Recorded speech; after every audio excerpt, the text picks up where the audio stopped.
Olá a todos! Hoje nós vamos começar o nosso estudo sobre as cônicas, que são tipos especiais de curvas no plano. São elas a elipse, a parábola e a hipérbole. Na aula de hoje nós vamos falar sobre a elipse. Nessa primeira parte nós vamos falar sobre os aspectos teóricos da elipse. Nós vamos ver a definição de uma elipse, qual a forma que ela tem. Vamos deduzir a equação da elipse e estudar os principais elementos. Vamos começar definindo o que é uma elipse. Dados dois pontos no plano, F1 e F2, uma elipse é o lugar geométrico dos pontos do plano cuja soma das distâncias aos pontos F1 e F2 é constante. Os pontos F1 e F2 são chamados focos da elipse. Lugar geométrico significa que é o conjunto de pontos que satisfaz uma propriedade. Nesse caso da elipse, a gente olha para esse desenho aqui, ó. Esse é o desenho da elipse, essa curva em vermelho. O que caracterizam os pontos que estão sobre essa curva vermelha? É o seguinte, primeiro você começa com dois pontos, F1 e F2 fixos. Os pontos que estão sobre a elipse, que é essa curva em vermelho, são aqueles que satisfazem a seguinte propriedade. Você calcula a distância desse ponto até esse primeiro ponto F1, calcula a distância desse ponto até o segundo ponto, que a gente chamou de F2, e soma. Todos os pontos que estão aqui sobre essa curva vermelho, essa soma ela dá o mesmo valor, ela é constante. Vamos usar o GeoGebra para ajudar a gente a visualizar isso. Aqui no GeoGebra eu fiz um desenho, né? Aqui está o ponto F2, aqui está o ponto F1, eles estão fixos. E aqui eu calculei a distância do P até F2 e do P até F1, tá aqui. Essas duas distâncias são variáveis, mas a soma é fixa. Imagina que é a seguinte situação, você colocou um prego aqui, fixado, um outro prego aqui, amarrou a ponta do barbante aqui, pegou um barbante de tamanho fixo, amarrou uma ponta aqui e a outra aqui. E aí você esticou esse barbante e colocou a ponta de um lápis aqui, né? Então, quando você mover esse ponto, o barbante ele não muda de tamanho, tá vendo? Ó? A distância aqui continua fixa. Mas à medida que você vai deslizando, esse ponto vai andando aqui sobre o plano. Ele vai formar uma curva que é a chamada elipse. Aqui, ó, essa é a curva que esse ponto forma. Ó. Então, olha, quando eu estou andando com esse ponto, ele está andando em cima dessa curva. Então, todos os pontos que estão sobre essa curva têm essa mesma característica. Tá vendo? Eu posso mexer os focos. Se eu mudar os focos, eu mudo a forma da elipse. Também posso mudar aqui a constante que me dá essa soma. Ó. Posso mexer nos focos. E aí eu tenho uma nova elipse aqui do mesmo jeito, tá vendo? A soma é constante, mas individualmente essas somas variam. Isso me forma a elipse. Bem, dito isso, vamos ver algumas notações. Então a gente já sabe que a elipse é essa curva em vermelho. F1 e F2 a gente já deu o nome de focos. Se eu traçar uma reta aqui passando por F1 e F2, essa reta é chamada de eixo focal. O segmento em azul F1 e F2, lembra que a gente está usando essa notação aqui. Ó. F1 e F2, quando a gente coloca junto, significa o segmento. Esse segmento em azul aqui é chamado segmento focal. O ponto médio entre F1 e F2, que eu chamei de O, é chamado de centro da elipse. Se eu traçar uma reta por O perpendicular ao eixo focal aqui, ou seja, essa reta aqui é a mediatriz de F1 e F2, que é a reta cujo todos os pontos estão à mesma distância de F1 e F2, o que eu vou ter? Eu vou ter 4 pontos aqui. Ó. Eu tenho esse ponto que o eixo focal intercepta a elipse, esse outro ponto que intercepta esse eixo, esse ponto que intercepta o eixo e esse daqui também. Esses 4 pontos são chamados de vértice da elipse, A1, A2, B1, B2. Esse segmento que vai de A1 até A2, ele é chamado de eixo maior. E o segmento que vai de B1 até B2 é chamado de eixo menor. A distância de F1 até F2 a gente chama de amplitude focal. Assim, a gente tem essas nomenclaturas a respeito da elipse. Quando a gente usar esses nomes, vocês vão saber quais objetos a gente está falando. Agora, vamos passar para a parte de deduzir uma equação para a elipse, da seguinte forma. Dado uma elipse, considere um sistema de eixos cartesiano com o eixo OX determinado pelo segmento focal, com origem no centro da elipse. Ou seja, a gente vai fazer esse sistema de coordenadas aqui, ó. O x vai passar pelos focos e o OY vai passar pelo centro da elipse. A gente vai ter esse sistema de eixos aqui. Neste caso, sendo 2c a amplitude focal, a gente vai chamar essa distância entre os dois focos de 2c. 2a, a soma das distâncias de um ponto qualquer da elipse aos focos, ou seja, aquela distância fixa a gente está chamando de 2a. E b quadrado vai ser a quadrado menos c quadrado. Isso aqui vai aparecer naturalmente na dedução da fórmula. Então a equação da elipse é dada por isso daqui, x quadrado sobre a quadrado mais y quadrado sobre b quadrado igual a 1. A razão E igual a C sobre A é chamada excentricidade da elipse, e no caso mede o achatamento da elipse. A gente vai passar agora a deduzir essa equação aqui. Como que a partir desses dados a gente chega nisso? Depois disso a gente vai construir esse desenho aqui. Não se preocupe agora com esse desenho, vamos deduzir a equação. Aqui a gente tem o desenho novamente da elipse com os eixos que a gente considerou. Vamos pegar um ponto P qualquer de coordenadas x, y e vamos ver que equação tem que satisfazer esse ponto. A gente definiu lá que a distância de P até F1 mais a distância de P até F2 a gente chamaria de 2A. E a distância focal a gente chamou de 2C.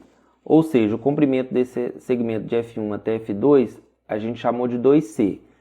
Ou seja, a coordenada desse ponto aqui ela tem que ser C0, porque ele mora no eixo OX, e esse daqui vai ser menos C0. Ou seja, esse ponto aqui tem coordenadas menos C e esse aqui tem coordenadas C. Antes de começar a dedução, vamos observar o seguinte. Se você olhar para esse vetor aqui, F1, F2, a gente sabe que o comprimento dele, F1, F2, a gente chamou de 2C, que é a amplitude focal. E a gente sabe que F1, F2, ele é a soma do F1P mais PF2. Então, o que a gente tem? A gente tem que o comprimento de F1, F2 vai ser o comprimento desse vetor aqui, porque eles são iguais. E aí eu uso a desigualdade triangular para obter o seguinte. Isso é menor que o comprimento de F1P mais o comprimento de PF2. E o comprimento de F1P mais o comprimento de PF2 é, na verdade, a soma dessas distâncias, que é 2A.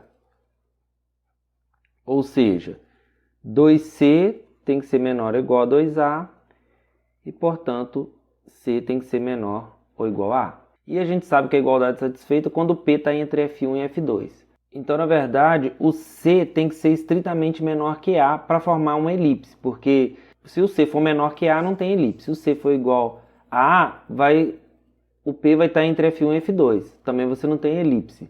Então, a gente vai ter elipse somente quando o C for menor que A.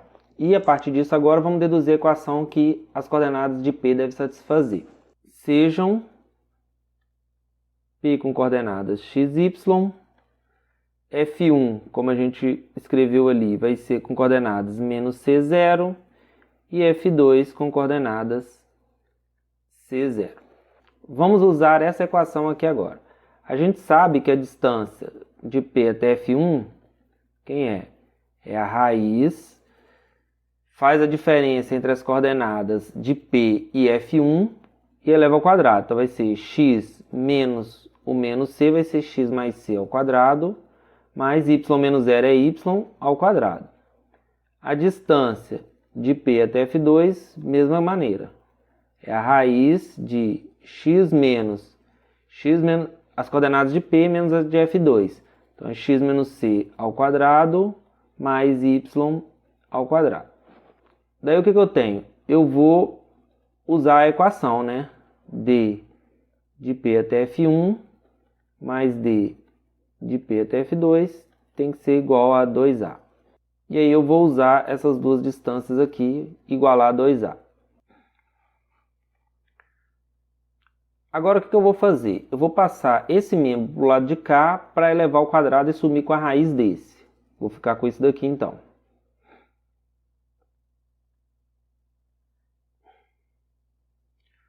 Pronto, como eu disse, vou elevar os dois membros ao quadrado para sumir com essa raiz. Quando eu elevo isso ao quadrado, eu vou ficar com x mais c ao quadrado, mais y ao quadrado, e esse daqui ao quadrado.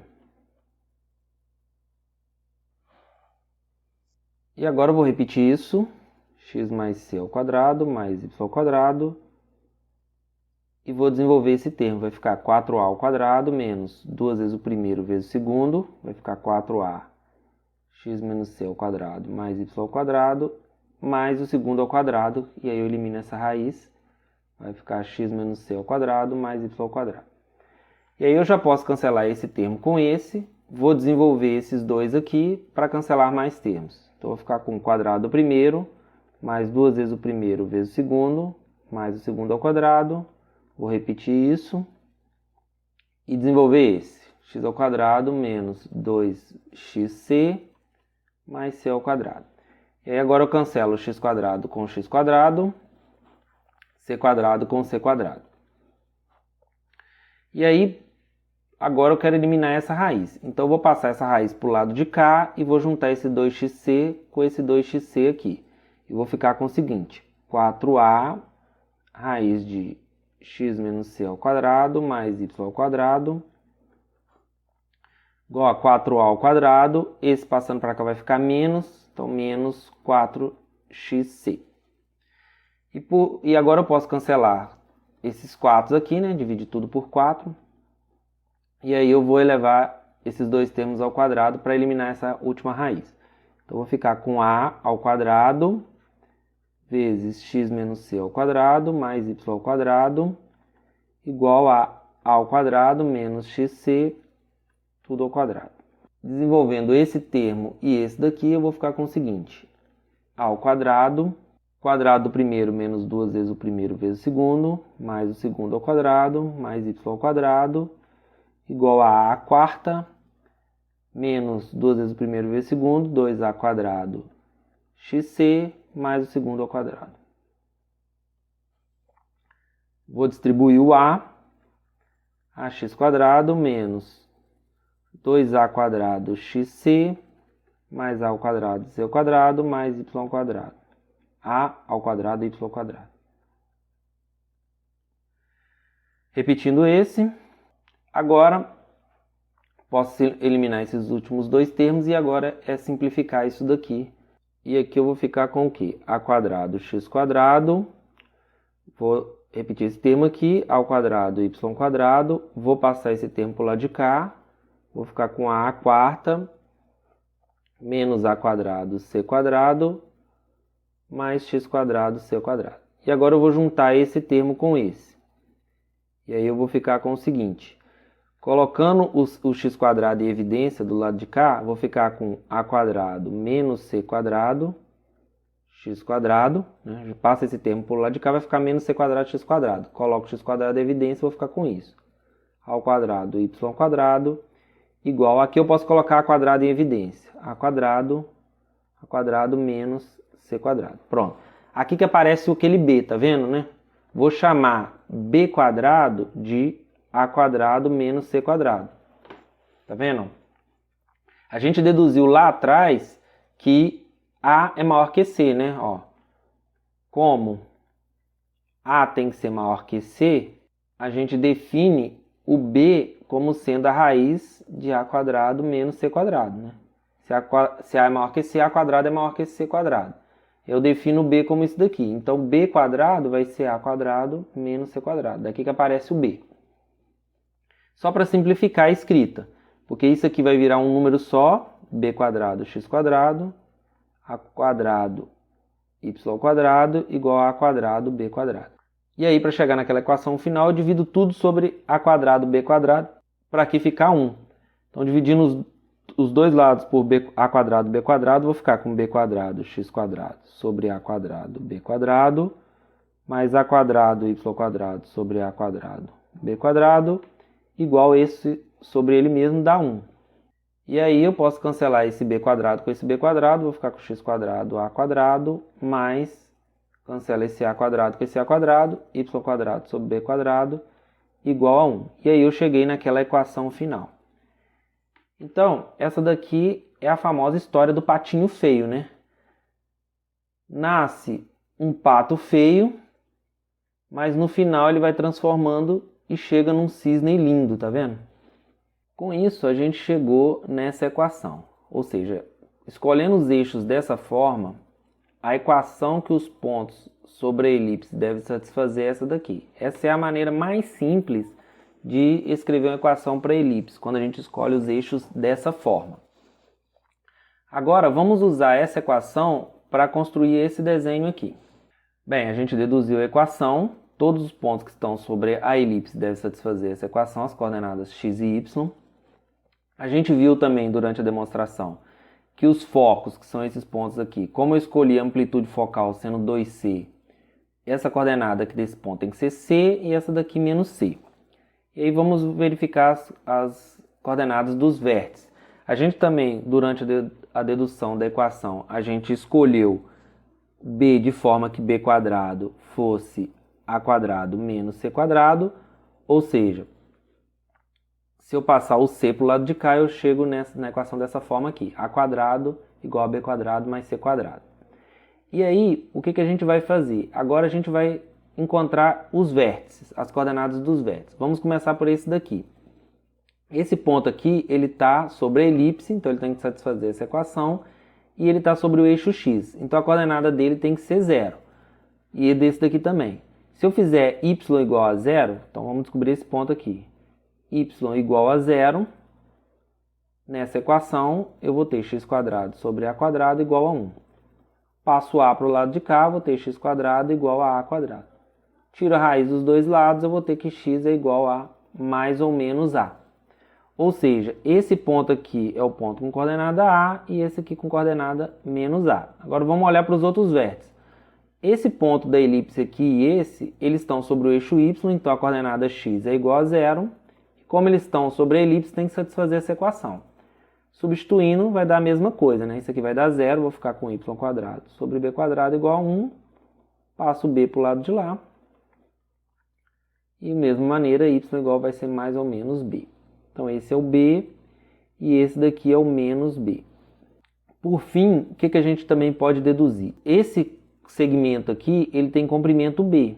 Esse daqui tem comprimento c. Essa relação aqui é uma relação que vem do Teorema de Pitágoras, né? Ou seja, se eu tenho um triângulo retângulo com catetos b e c, a hipotenusa aqui só pode ser a. E aí a gente chegou naquele desenho ali. Essas informações aqui são muito importantes para a gente resolver os problemas que vão vir depois. Por fim, eu chamei de E a razão entre C sobre A, e dei o nome de excentricidade. E falei que isso mede o achatamento da curva. Aqui no GeoGebra a gente consegue ver isso perfeitamente, tá vendo? Esse aqui é a excentricidade, ó. Se eu ando com o foco bem perto para aproximar os dois, a excentricidade vai ficando próximo de 0. E a elipse ela vai ficando mais redondinha. E aí, à medida que eu afasto os dois pontos, eu estou aumentando o valor do C, ele está ficando mais próximo do A. Então a excentricidade ela vai ficando próxima de 1 e ela vai ficando mais achatada. Por fim, eu gostaria de mostrar o seguinte: o que acontece quando C é igual a 0? Ou seja, quando os dois focos eles se encontram na origem, formam um único ponto. Isso vai acontecer o seguinte: a gente vai ter que a quadrado vai ser igual a b quadrado, dessa equação. Como a e o b são positivos, então a tem que ser igual a b. Jogando nessa equação, vou ficar com x quadrado sobre a quadrado mais y quadrado sobre a quadrado igual a 1. Passo a quadrado para cá e multiplicando. X ao quadrado mais y quadrado igual a a quadrado. E isso me dá uma equação de um círculo. Ou seja, quando os focos são um único ponto, a origem, a elipse se torna um círculo. Ou seja, o círculo em particular é uma elipse. Agora, por fim, eu queria falar sobre a seguinte observação. Note que, como posicionamos os focos no eixo OX, temos que B é menor que A. No caso em que os focos estiverem sobre o eixo OY, a equação terá a mesma forma, entretanto B vai ser maior que A, e satisfazendo essa equação agora, A² igual a B² menos C². Ou seja, se os focos for colocar no eixo OY, você vai ter esse desenho e você vai ter a mesma equação. Se você refizer as contas lá, você vai ter a mesma equação. Só que agora o desenho vai ficar dessa forma. O B vai estar aqui e o B vai ser maior que o A. E no caso, então, a hipotenusa aqui vai ser B, né? Você vai ficar com B² igual a A² mais C². Não muda nada, a equação fica a mesma. E com isso, eu encerro essa aula, onde a gente aprendeu a deduzir a equação para uma elipse, escolhendo os eixos dessa forma. Se você escolher o eixo em outra posição, vai dar uma equação mais complicada. Essa aqui é chamada equação padrão da elipse. E a partir dessa equação a gente deduziu esse desenho que vai ajudar a gente a resolver vários problemas. Na próxima aula eu vou continuar falando da elipse, só que eu vou apresentar alguns exemplos numéricos para a gente trabalhar essas coisas. Então é isso, espero que vocês tenham gostado e até a próxima.